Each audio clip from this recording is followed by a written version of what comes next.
Hey Mario, how many ledge options are there?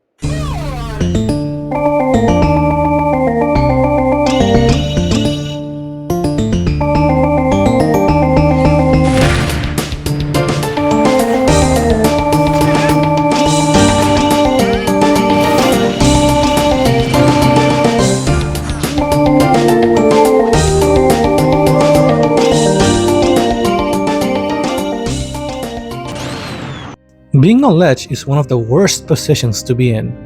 One slip up, and it could be a death sentence for you. However, by that very same token, it can be one of the most advantageous places to be in as well, but only if you play it right, which many people don't.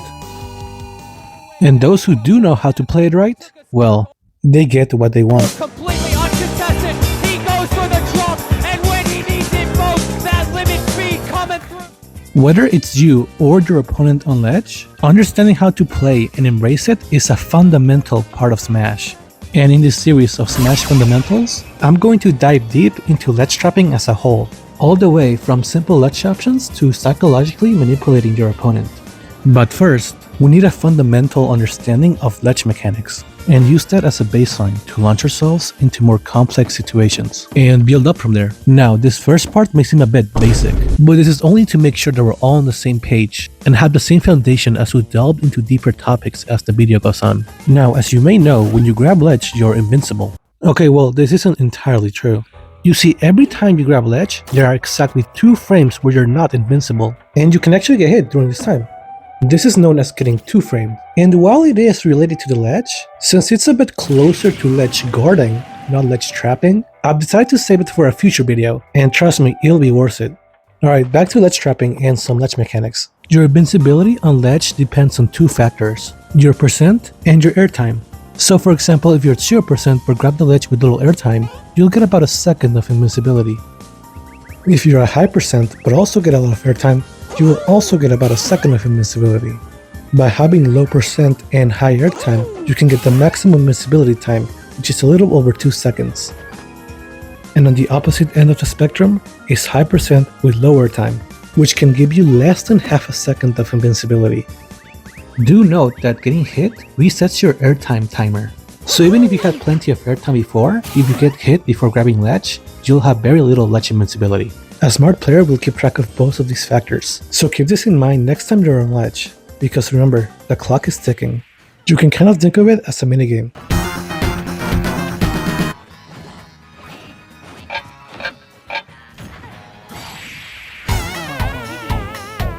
Hey, that dash attack to down smash looked pretty cool. Let me try it. Hold on. Why isn't it working? Oh, whether it works or not depends on the character? Oh, that means ledge hangs! Every character has a different ledge hang animation, which directly affects their ability to be hit while they're hanging on ledge. For example, some characters have their heads poking a little above the ledge, some of them a lot over the ledge, and others are lucky enough to be underneath the ledge when they're in their hanging animation. This means it's much harder to hit them from ledge, restricting if not invalidating what moves are able to reach them. However, some characters are not so lucky. Now that we have some ledge mechanics covered, let's go over ledge options themselves. Starting with Get Up attack is fully invincible while the move is out, allowing you to bypass any hitbox that would otherwise hit you. Do note that they are very laggy on shield or on whiff, opening you up for an easy punish. The animation won't always match the hitbox. For example, with DK's Get Up attack, which doesn't have a hitbox when his arm is raised above the ground, which can be quite misleading. Every character has a different Get Up attack animation, which can affect what moves they're able to get hit by. It makes for a nice get off me tool, especially with invincibility. Just don't throw it out whenever, because you're in for a big punish. White. Looking for the patient, forward tilt, not gonna find it. Going to catch the bell with that air dodge down, buffering the catch. Very smart gameplay by,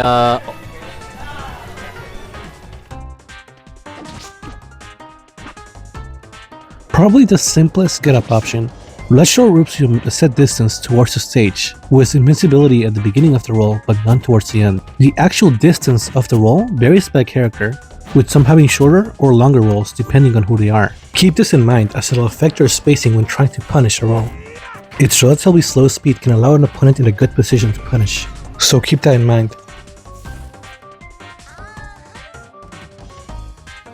Neutral getup is quite interesting. Your character gets up normally towards the stage, but has full invincibility except for one frame at the end. Since the game runs at 60 FPS, this means that you're only vulnerable for 1/60th of a second.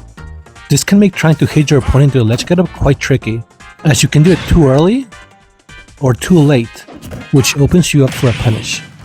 However, despite the tight timing, you can still get hit during this one frame.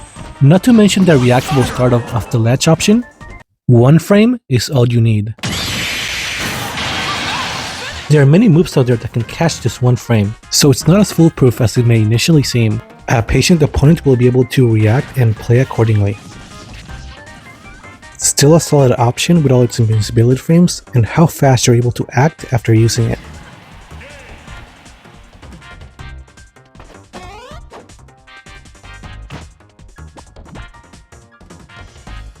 Ledge jump is the fastest and most comparatively interesting ledge option.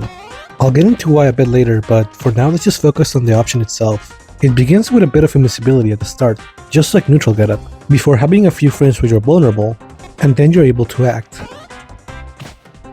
Something to note about this ledge option is because you're in the air, your ability to mix up your landing depends on the platforms and stages, with each one providing a different option for you to pick from. Of course, assuming you decide to use the platform at all. Alright, that's it for ledge options. Now we can get into the good stuff. Reed, help me! Wait, what was that? Foot dive!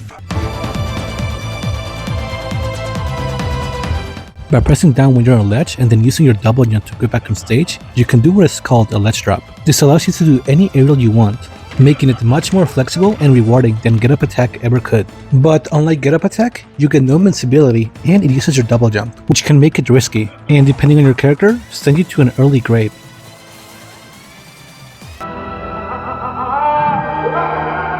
Now let me ask you a question.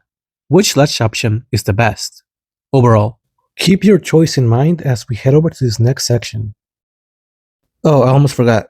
Re-grabbing the ledge without first getting back on stage will make it so you don't get any ledge invincibility, as well as reduce the invincibility of your ledge options, but it does reset if you get hit.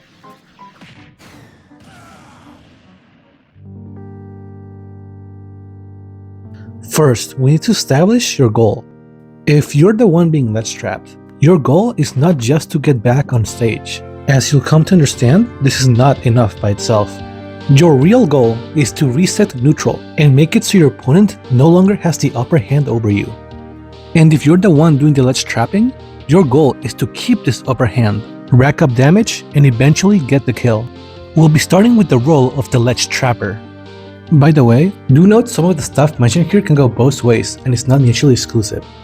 Now, and this is extremely important, keep track of what options your opponent does on ledge, and ask yourself the following.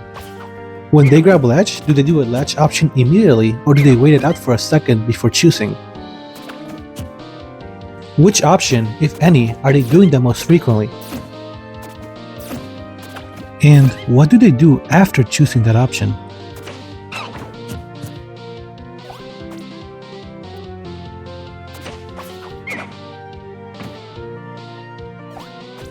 The reason why all these questions are so important is because you're trying to make a mental profile of your opponent based off the choices and options your opponent has made throughout the match. I think it'll be better if I show you some examples instead of just yapping on about it. Here, I'll be me sword fighter facing off against the Mars, and I'll walk you through my thought process as I ledge trap him. In order for these examples to be as realistic as possible, I've decided to show every instance of the opponent being on ledge. Starting with this one, where the opponent does the neutral getup, I take note of it, as well as them jumping right afterwards. This time, the opponent does another neutral getup, and I actually get punished because I whiff my back air.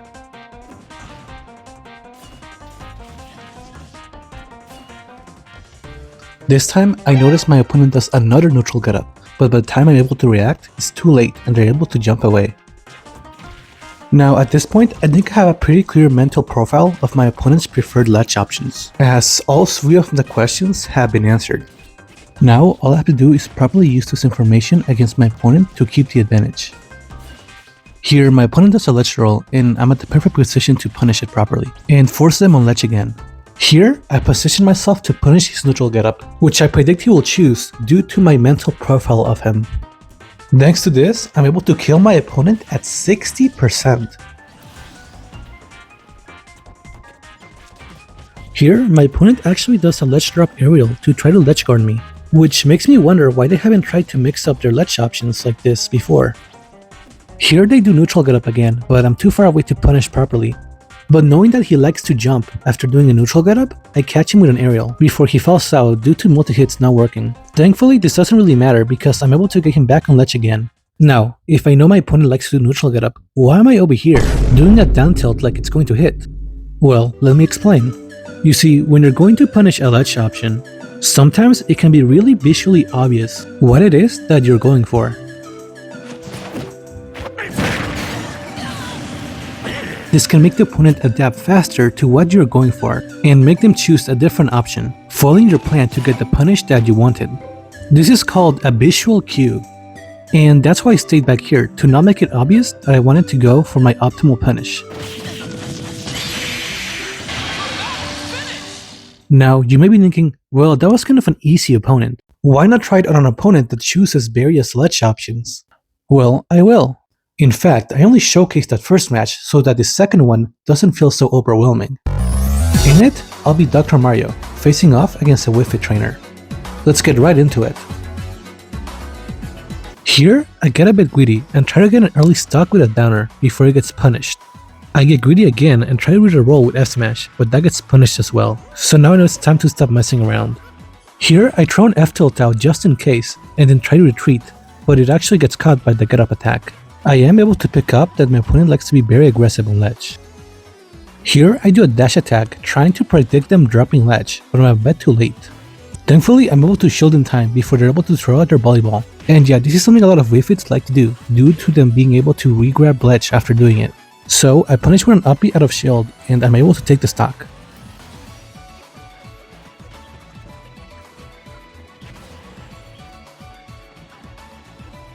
Here, I keep my distance against the Wi-Fi, then shield the volleyball, and I decide to stay put to see what they do.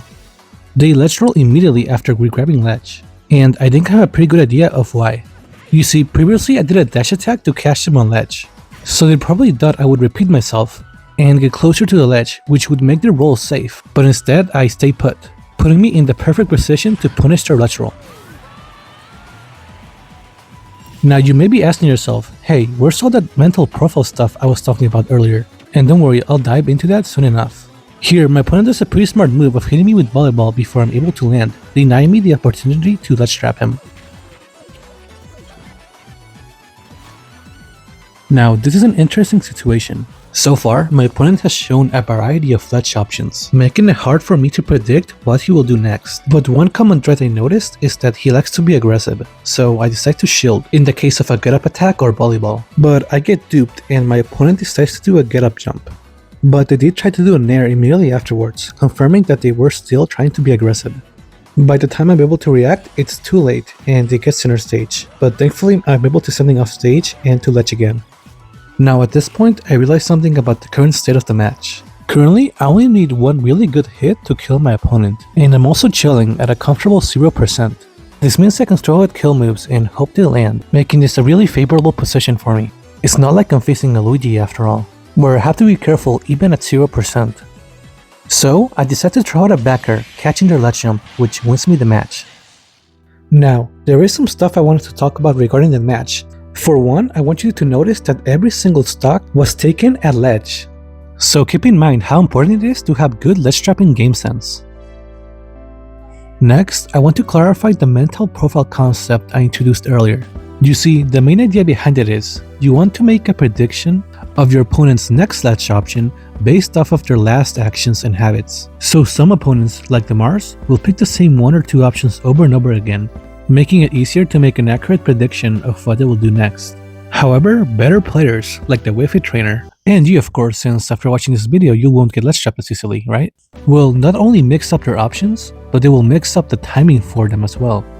Also, another thing to note is that in cases where you have no idea what your opponent is going to do, whether it be due to A, your opponent not ending up on ledge enough for you to be able to recognize a pattern, or B, your opponent is choosing sporadic options, making it hard to lock down one specific option to look forward to, then it's perfectly fine to play it safe and wait it out until you're able to get enough information to get a better feel for your opponent and work up from there.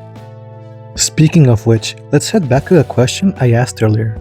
What is the best ledge option? It's get up jump, yeah. Here, let me explain.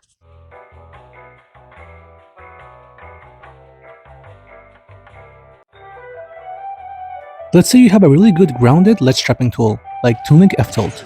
It can cover neutral get up attack, ledge roll, as well as most ledge drop attacks, all while standing at the same distance from ledge. It even has the added bonus of attacking below ledge. By all metrics, this seems like the perfect ledge trapping tool.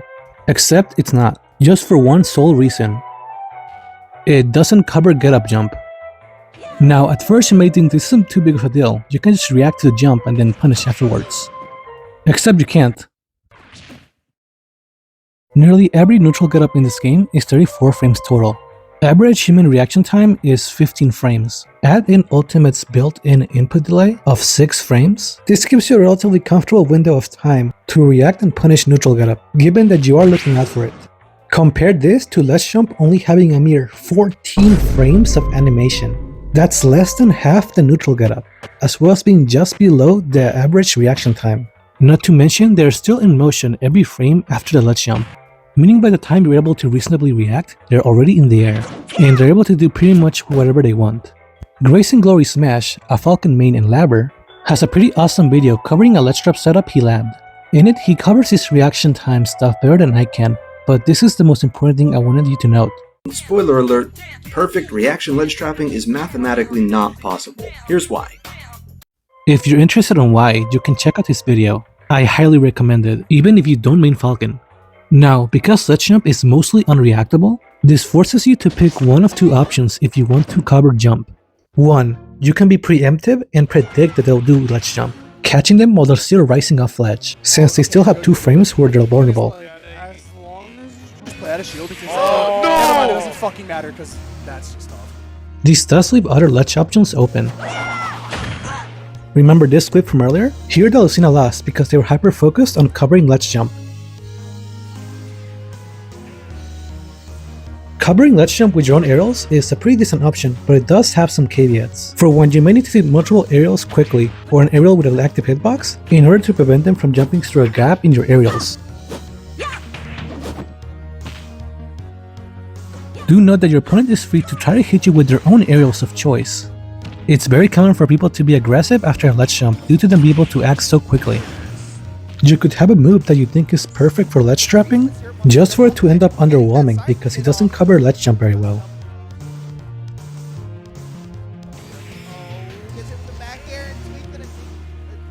Now there is another option many players use to try to cover ledge jump. First, you stay back at around ledge roll distance, and instead of trying to catch your opponent at ledge, you try to catch their landing instead, since they still need to eventually come down. For example, here, Hurt is away from ledge. Falco does ledge jump and then uses her double jump, which puts them in a sticky situation. If they keep falling straight down, Snake might try to hit them with a dash attack, which at this percent would be deadly. So instead they choose to air dodge towards the platform, which Hurt is ready for. Good wait. Admittedly, this option is a bit more passive, as well as matchup dependent, as every single character's speed and air drift varies, and putting yourself at roll distance does make it harder to punish other ledge options. And of course, depending on the matchup or situation, standing close to ledge and then reacting with an aerial is also a viable option. This is also where platforms come into play, as they're another variable that you have to account for, and how good the platforms are for ledge jump varies by stage. Now, I hope I was able to convince you as to why ledge jump is the best ledge option in a competitive setting. Obviously, there will be situations where other ledge options will be more viable, but ledge jump undoubtedly has the best flexibility out of all of them. Now you may be thinking, well, what about neutral getup? I mean, it puts you back on stage with only one frame of vulnerability, in which you can act right afterwards. And to that I say, well...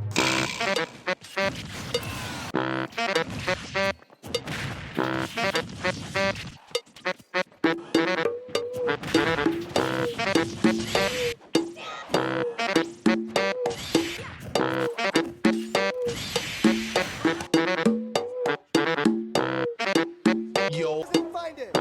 Yara has one more chance. There's back to the ledge.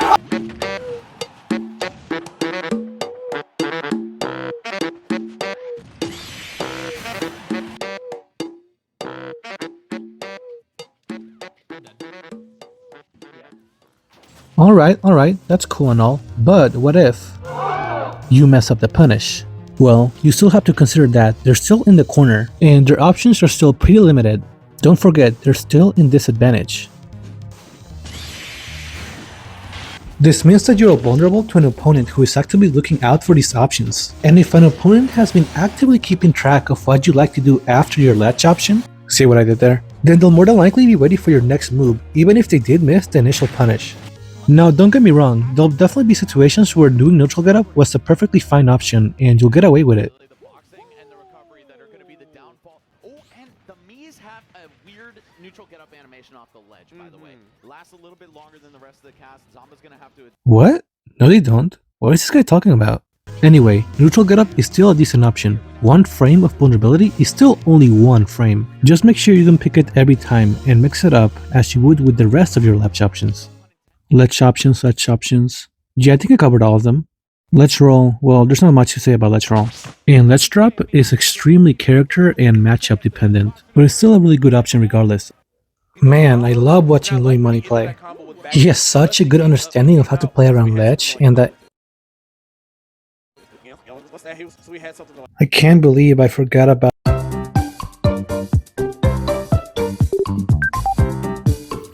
If you grab the ledge right after your opponent, they'll momentarily be stuck in an animation called the ledge trump. From here, you can do a quick ledge drop and punish them with a quick aerial or move.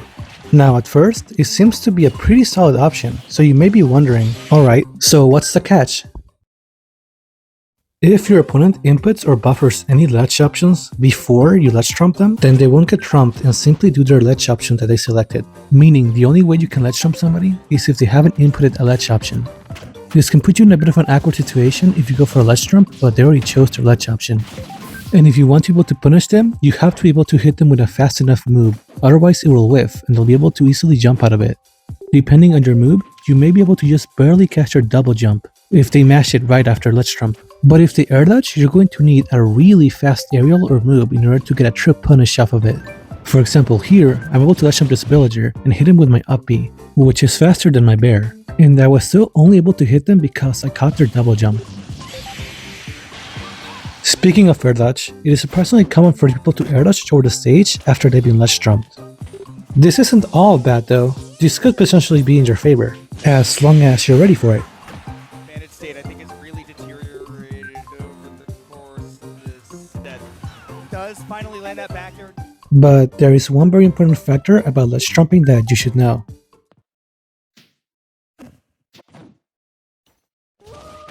While you can't act during a ledge trump, you can still influence your movement using the left stick.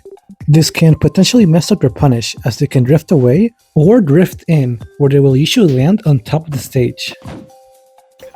This makes ledge trump a rather finicky and weird ledge trapping option, as you are much less guaranteed a punish as if you were specifically looking out for other ledge options. However, in spite of its prerequisite and its rather unique mechanic, it is still a staple of good ledge trapping and influencing your opponent, which we'll dive a bit deeper into coming up.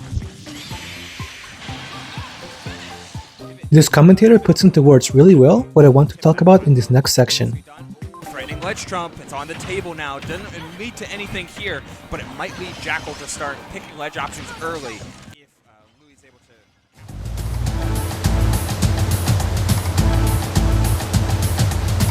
Now, I've talked a bit about predicting your opponent's ledge options based off what they have done beforehand. But what if you could influence and condition what ledge option they are going to do next? Let's start with a simple and very common scenario. Let's say you get sent offstage at a really high percent. You see that your opponent is trying to ledge guard you, but they miss and you make it back on ledge. But you're still at really high percents in a really unfavorable position. So you are now under pressure and just want to make it back on stage. And without giving it too much thought, you decide to ledge roll, which gets punished. I'm not going to get too deep into psychology here, but by forcing your opponent into high-stress pressure situations, you can influence them and make them pick a ledge option that they think will be safe, instead of one that is more optimal or ambiguous. I like to think of these as panic options. Let's compare these two similar scenarios.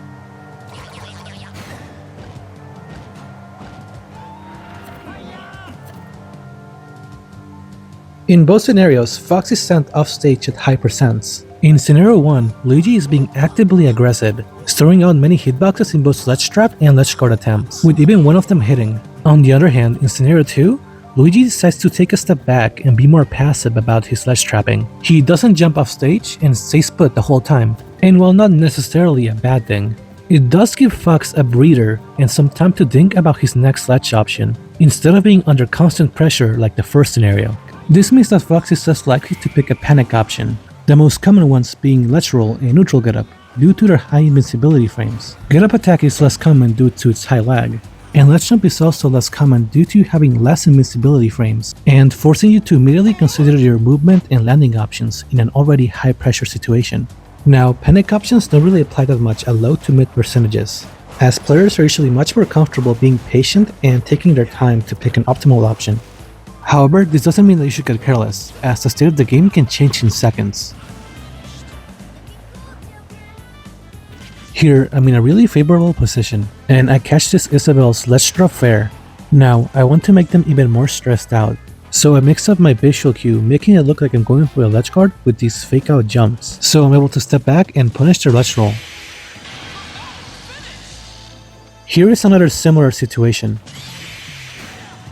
Same idea applies here. I throw out a bunch of hitboxes, not really intending any of them to hit, and position myself right on ledge and punish their ledge roll.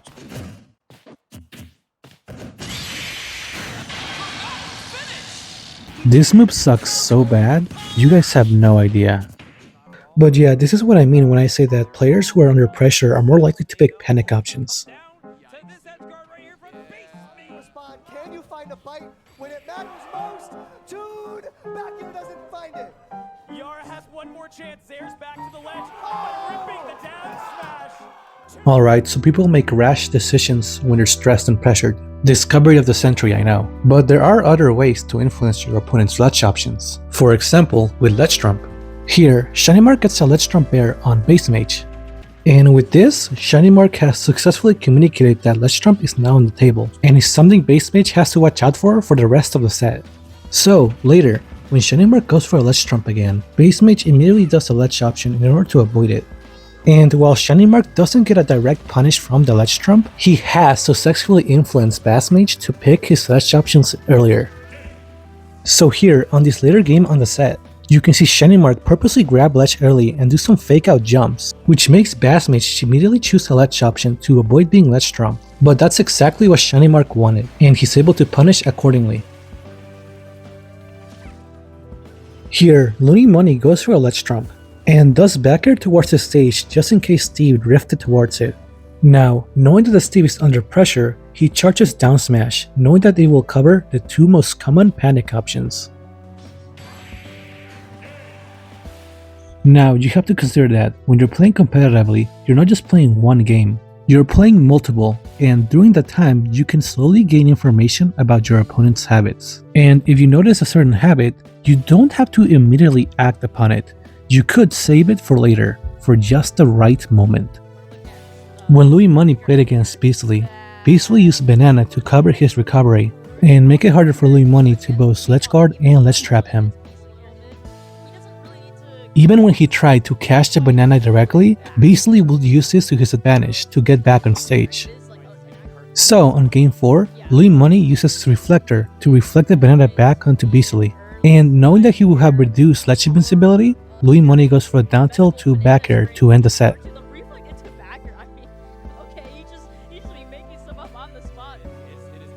In his fit against Mia, Spargo notices that Mia likes to wait on ledge, but he doesn't immediately do something about it. Not on game 1, game 2,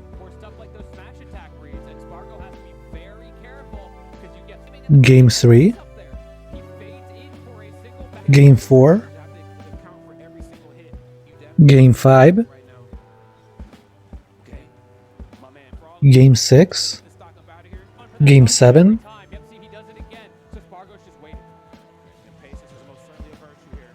or game 8. It's not until game 9, in a last stock situation, when Spargo decides to act on Mia's ledge habit. It's here and only here where for the first and last time, Spargo grabs ledge after Mia, and finally decides to use his trump card. Almost completely uncontested, he goes for the trump, and when he needs it most, that limit speed coming through, Spargo with the pop-off.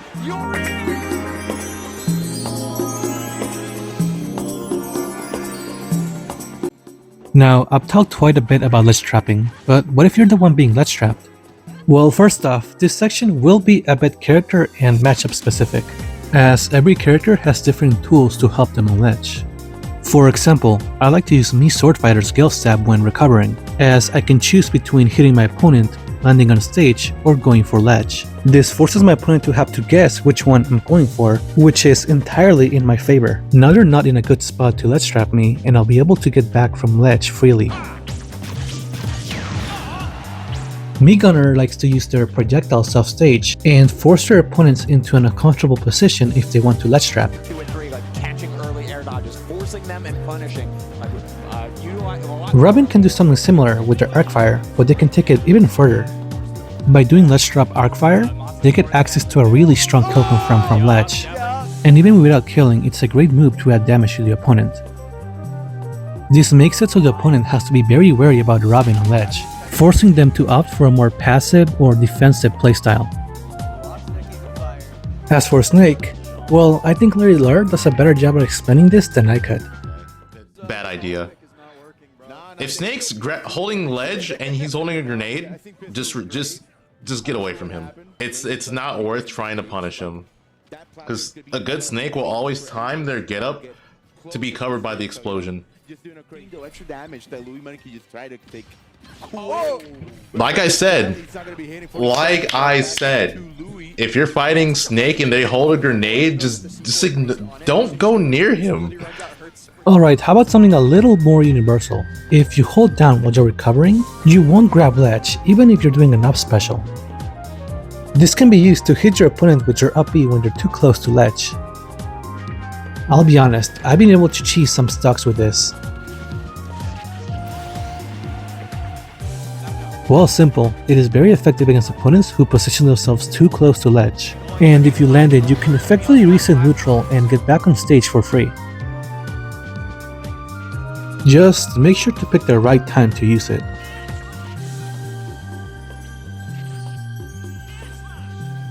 And again, let me reiterate, ledge trapping and being ledge trapped goes both ways.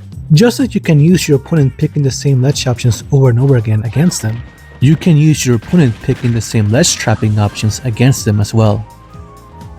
Here, I'm facing off against a Sora, and I noticed that they do Bisaga before dash attacking me on ledge. Keeping this in mind, a few minutes later, I find myself in the same situation on ledge. They use Bisaga again, and I think I know what they're going to do after that, so I prepare and I punish. Yeah, I don't know if you guys have noticed, but I really like this move.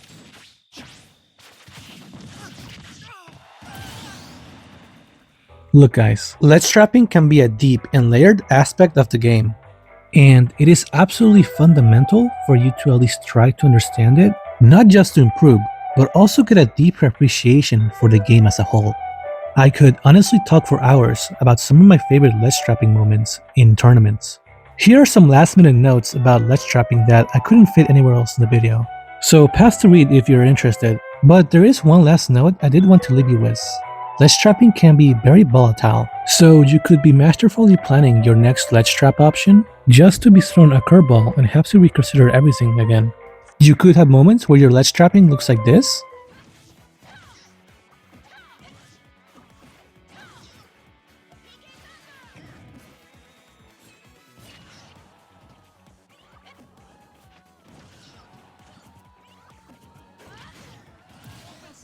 or this. Mr. E says, I want to end this here. I want to become the champion so far of this. I want to defeat Just to get hit by this.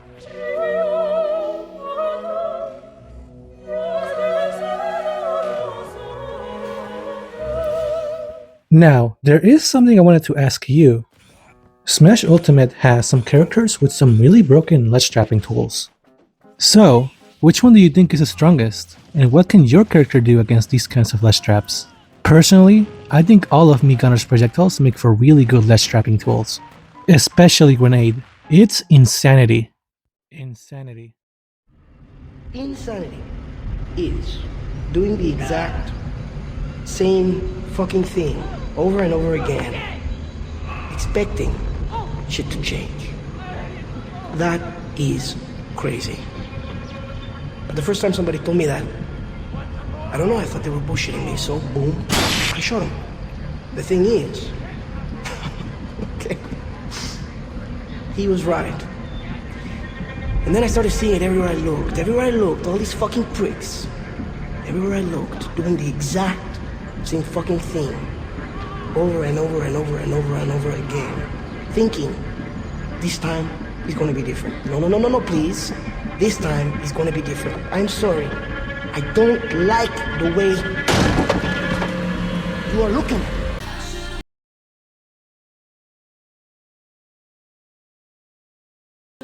I can't get back from ledge. You wanna know what's actually insane? I made this entire video on my phone. And if you think that the mic quality is kinda iffy, you're probably right, cause my mic looks like this. So with that being said, if you wanna support me, then I'd really appreciate it. And you can do that by simply subscribing to my channel. We recently reached 2,000 subscribers, and I can't thank you guys enough. I love talking and teaching people about Smash, and I really want to make more videos like this, so please give me your feedback. It can be as simple as a like, or a 20-paragraph comment, whatever suits you best. Now, unfortunately, I may have to delete the editing files for this video to make more space on my phone for my next project. But if you're interested in a behind-the-scenes look at the creative process behind this video, then please let me know so I can document everything I can and work my magic to showcase it to you somehow.